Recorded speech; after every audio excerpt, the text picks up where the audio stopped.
they sold out. Greenwood is going to be the largest and most talked about tourist spot in the whole wide world. Really hadn't ever visited here before, but my son is in the hospital in about an hour and a half away, and he had shared with me about Black Wall Street. I had never heard of Black Wall Street. He said, before you leave Mom, you have to go. The beauty is that we still rise. And just being able to walk down here, just interact with people, to just touch my heart, where I feel like I know everyone. Well, I've met them before, not know, but I can feel their heart space. And they see that this is turning into an international tourist attraction for Black folks. And a lot of people are upset because, you know, we have the old school, well, it's not like it used to be. Build one another up and work with one another, because that's how Greenwood was constructed. People working in unity, having one vision. So we have to be told these things over and over again in order for the younger generation to buy into it. And if that doesn't happen, they won't buy into it, and it'll be a lost thing forever. I want them to know why we take so much pride in Greenwood. It means so much to us. It's a part of our history, and it's a part of us. And it was good for us and good to us. You could more or less say it's just a part of our DNA.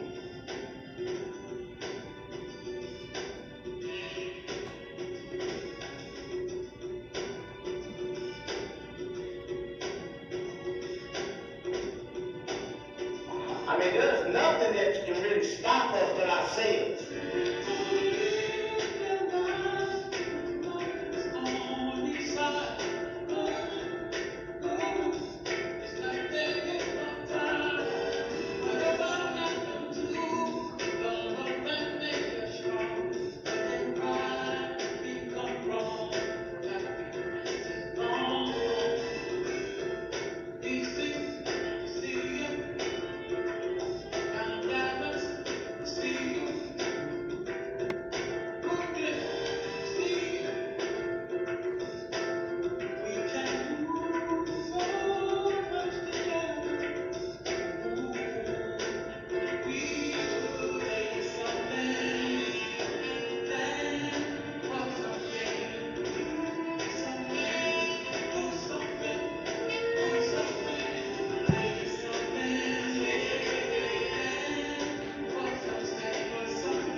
Some questions or some comments.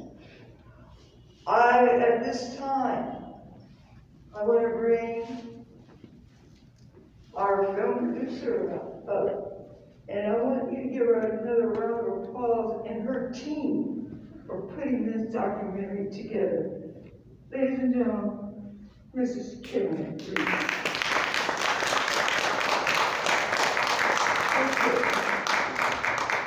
So, Karen, Marco, I think we need another chair up here. Is somebody in here? Oh. Okay, let's see. Okay, I'm in the hot seat. You're in the hot seat. So, for me, the idea of a community that was all African American, putting together a community of wealth, and for white supremacists to feel that, oh, wow, they're making too much money. They're not supposed to make this kind of money. We're the ones that's supposed to make the money. Which, for me, is like, it was very emotional to hear people talk about their experiences and what Greenwood was, and then after the massacre, what happened. So, I want to open up conversation, but I want to just ask you one question to get started now. The documentary was excellent. How long did it take you and your team to put this together? Well, it took 3 years, and I come from DeSoto, Texas, and I'm a person that loves her community. I believe in building where we sit, and so there was someone in Tulsa, saw what I was doing in DeSoto, and they said, hey, why don't you come do Black Wall Street? And I said, what is Black Wall Street? I've never heard of Black Wall Street. And so he invited us out. His name is Terry Bacchus. He is the founder of the project. He invited me and my husband out to Tulsa. And at that time, I was doing a documentary in DeSoto, where I'm from, because we have a lot of kids. We put a lot of kids in college to play sports, and our kids were graduating college. And I'm like, this is something that needs to be told about players graduating college, because it's not something that usually happens. Most of the time, they just go to college just to go to another level, where our kids were graduating. And so I had the passion from that of, sharing it about my community, but I didn't really think I was a filmmaker. I was just like, okay, we're gonna just get somebody with a camera and record people and interview them. And so I said, God, I'm gonna walk in whatever He said.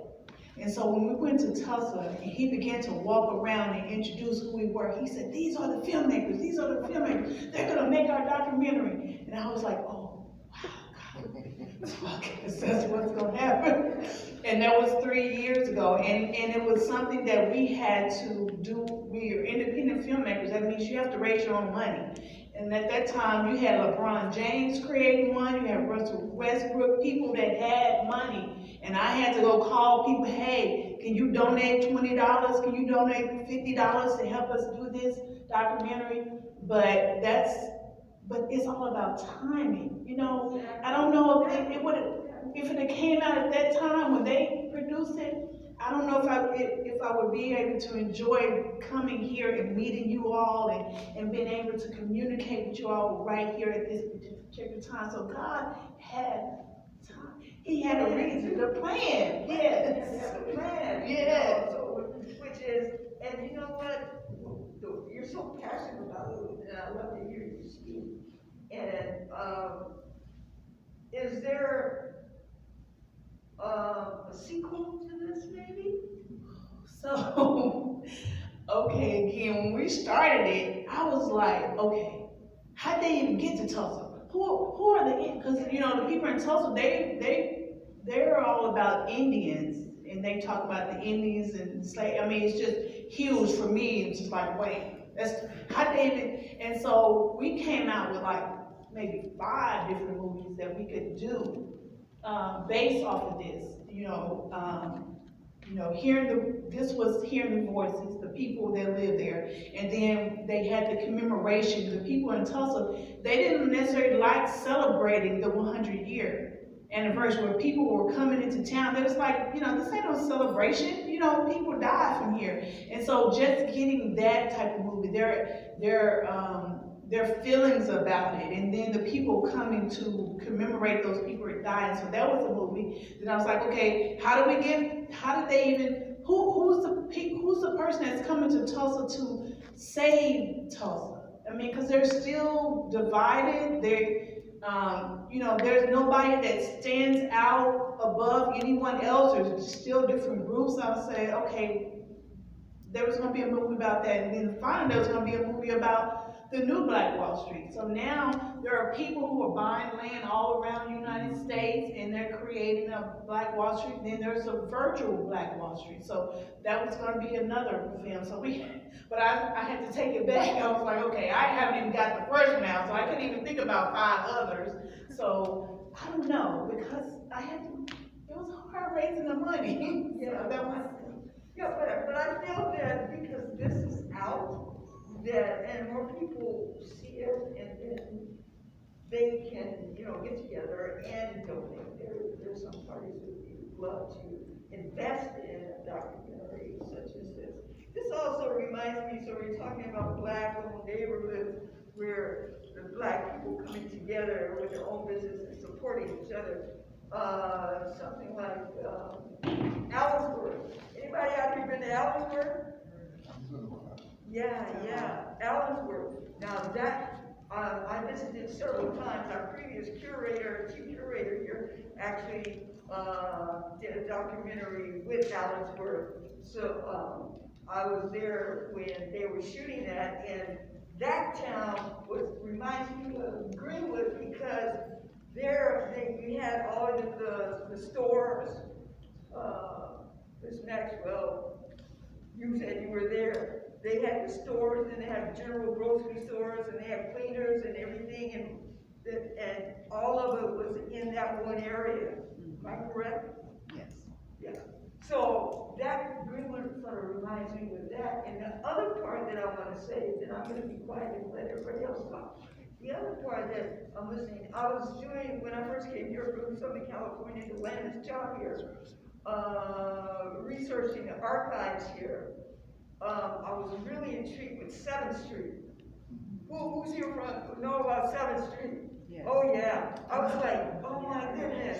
All the entertainers, that was a center of entertainment, not just for the Bay Area, Oakland, but from all over. People would migrate to go to 7th Street to perform on 7th Street. That was like, oh my goodness. So I go into the archives and I read about 7th Street, and I get intrigued about the different musicians and singers that appear there. Well, that we know Aretha Franklin. I can just go on and name them. Miles Davis. Oh, come on now. Which I didn't know anything about. So you're talking about, at that time in Greenwood, they had their entertainment section where people would come out, black people. When they come out to party, like in 7th Street, they would come out in their best, okay? So they would work all week they would work. Now I'm doing my research on this. All week they would work. And they said, come Friday night, okay, you get your outfit ready to go out on Saturday, okay? So they get their outfits and they would put on their best and they would party. So I kind of stayed a little off focus, but that's what it reminded me. So with that, I'm gonna bring it out to the audience. Any comments or questions? Let me just say what we're trying to do with the documentary. We're trying to get the documentary into schools. And so what we're currently doing, I met with some teachers in Texas, and with the critical race theory type of thing, we were trying to okay, what do we need to do in order to get this into school? So one thing that we're coming up with is creating the kids recreating Black Wall Street. Them looking at it and seeing what would it take at that particular time to recreate it or present day. And I think it's going to be very interesting how the kids would see this and how their minds think of how they can recreate that. And so that's one of the things that we're gonna be raising money for, is create a curriculum that will go into our schools. And we're gonna have to start at black schools because of trying to keep this history out of schools. But I found out there are over like 400 black schools that we're gonna be trying to take this into. And we can kind of do it as a competition where they compete with each other, the best way of recreating Black Wall Street. And so I just wanted to tell you guys where we're trying to go with the project, and that's getting into schools. Or are you doing a recreation, like the actual dramatic recreation, or? Well, at first, it's gonna probably be in where we're present. There is, in Louisville, Kentucky, there is a museum out there that has connection to 3 black schools. And so he's pitching it to them where we're gonna go out there and show them the film, and we're gonna give them a lesson plan, and they're gonna pitch how to recreate Black Wall Street. But that's what I did about it. Yeah. Any other comments or questions? The only thing, thank you very much, I enjoyed it. The only thing that I'll offer is that I like the resilience of the young people when they were speaking, and that's always is out here at this African American Museum and Library, because it's the legacy that's going to keep moving this forward. So thank you, and we appreciate you being here. This is Ms. Cherry Campbell, who is also the hospitality chair for the Friends Stewards of the African American Museum and Library. And she's also a co-founder of that organization. And they are the supporters of this institution. You have your president also here as well at the table. And also another co-founder is Janet Noble Maxwell. Claudia Noble Levinson is the president. So please drop by and talk to her and think about supporting this institution so we can continue to bring you documentaries like this and programming that will educate you. And yes, we want to entertain, but more than that, we want to educate while we entertain. So thank you for that. Let me do that little commercial break. But anyway, okay, any other comments? Thank you. Just quickly, I love your idea about taking it into schools and developing curricula. So my question is, are you, not you, but is there a nonprofit so you could raise money, meaning people could give money to that particular project, the idea of spreading it out? Yes, we have a physical sponsor, which is From the Heart Foundation, From the Heart Production. They're our physical sponsor, so anytime there is any type of donation, then it would definitely be a tax write-off. So, yeah.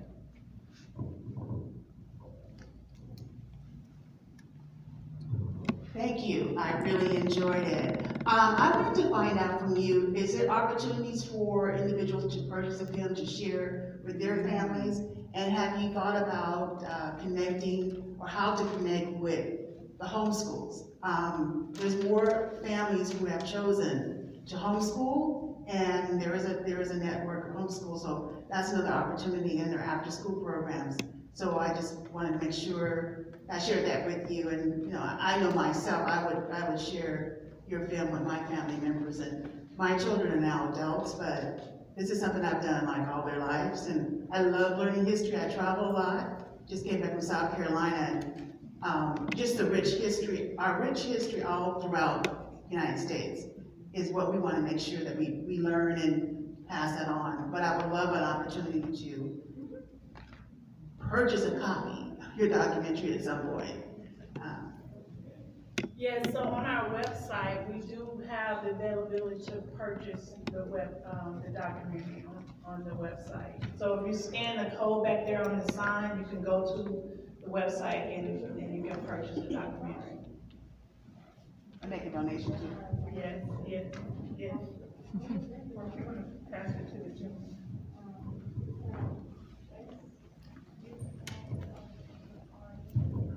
Yeah, I liked the presentation. I was born in Mississippi, where my mom used to tell me, boy, if you see a car light coming down the street, especially after dark, you get in the ditch. So it was a dangerous time. Then on the other hand, they had a little place in Titletown where Negroes went to town in a little district down by the railroad track where there was the beauty shop, the restaurant, different trades where you could buy clothes. I remember my kids, the name of the tennis shoe was Kids, and I wore them to the Kiss Wall. But it was a black person that they bought us from. And that type of thing that we have had stronger here in Oakland that kind of faded away. And my belief is that we do need leadership. Some people feel like we're doing pretty good now. What kind of leadership do we need? We need that focus that we can make it that we are equal. There's nobody better, that we can have a united front to where we help our young men and women not to go to jail and build prisoners. This kind of documentary, I believe, will help a few people. You know, one thing is not going to help everybody, but like you say, you got other films that's coming about that will help people to understand that we can have a good life in America and live together without having such a great divide.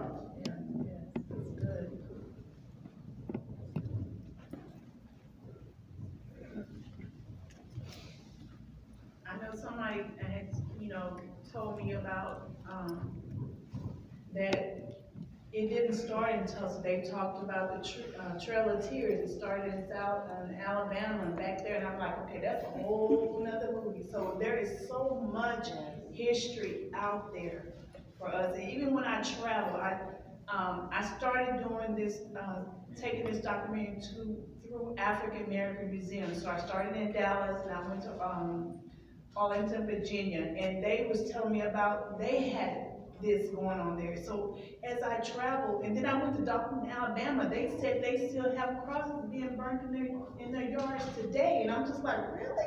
I thought I only saw that on TV. But we have so much history out there, so much. And so I'm just about, getting it out and showing it so you can always go back and see it. Because if they take it out of the book, you still can see it on the movie. As you researched information for the documentary, did it take you on some sort of emotional roller coaster?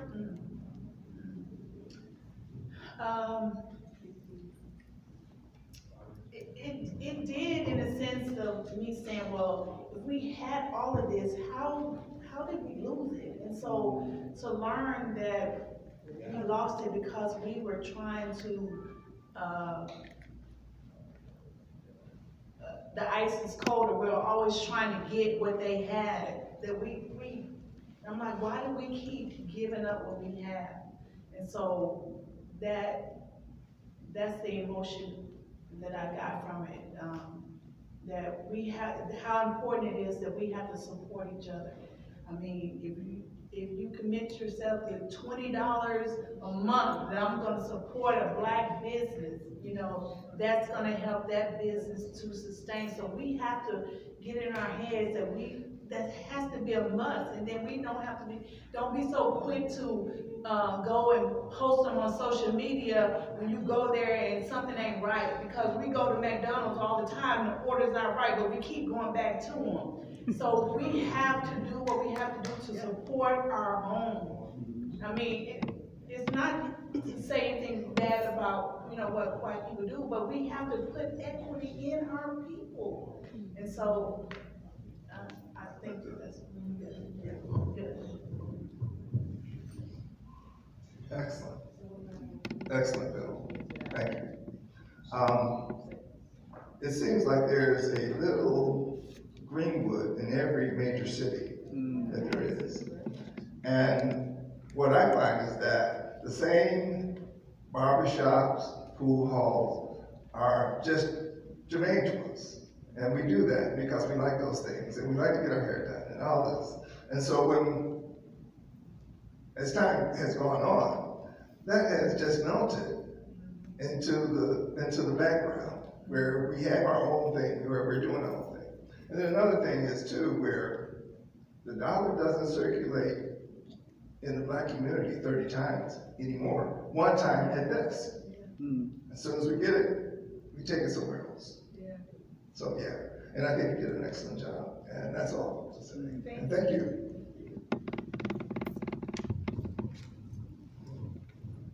Thank you. I just left Tulsa last weekend. I went to the African American Rodeo Association, and I met a lot of beautiful people there in Tulsa. I spoke to some historians who have great grandparents in the, I call it the struggle, in this struggle. But we, like you said, we need to cultivate ourselves. And I don't think just because we have other people who want to assist us, we don't have to say, oh, I'm glad this person. We need to focus on ourselves and not just say they're helping us. That's not the solution because they're helping us. Some people help us because it helps them. Let's keep it real. Yes, exactly, and just what this young lady just said here, I want to kind of piggyback on that. The fact is that, you know, African American history, it's okay for other people to write history. But we, African Americans, need to make sure. I just had a conversation with a colleague of mine right before this documentary today, because she's working on a major project. And I told her, my comment was that you need to make sure that when you're having your project and you're documenting the history, that legally that you secure it some way.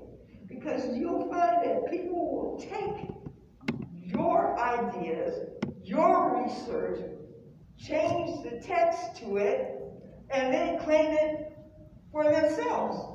Then what they do is they take it. Then you see a book come out. Then you see maybe Hollywood picks it up and they change the script a little bit and they make millions and millions of it. So what the young lady saying, I'm in total agreement with her. Stick together, make sure that you have someone that has your back legally when you're documenting your process too. There's a process. There is so many people who that filmmakers that I know personally that have had hundreds of journals, what they have written on the process of creating a film, and then unfortunately they pass away, and all those journals, one of my particular friends, all those journals got in the hands of other folks who took it and made a mint from it. So I say to all of you people who are documenting your family history, even if you're going to be writing a book or whatever the process is, to make sure you get some legal advice on how to secure it or patent it or whatever. I'm not an expert on that part. I only am passing on to you what I've learned from some of my colleagues. So the Tulsa massacre, I'm listening to the people that were interviewed, But I'm also listening to people who actually called me personally when we advertised that we were bringing the documentary here. They called me personally, and some of them were so emotional, it made me emotional, because they had some relative who knew somebody who was a part of that. And so they said, you're bringing this documentary to the African American Museum and Library at Oakland. They just congratulated me, and I thought that was, and you know, and I'm just doing it because I think that we needed to share what you have done. But they actually congratulated me and this institution for bringing you here, and I wanted to share that with you. Wow, that's amazing.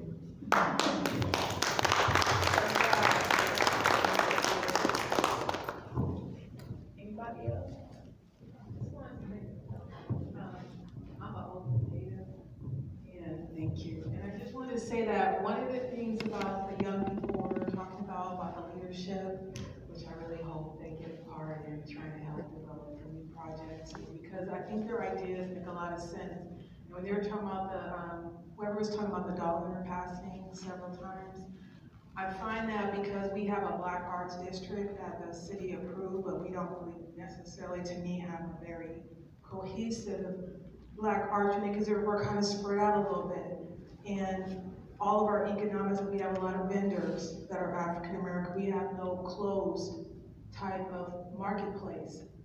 And we have public spaces that I think should be used for that, because if we can get the Black dollar circulating, not everyone has digital. Not everyone can get access and have things shipped all the time, because they don't have places to live. So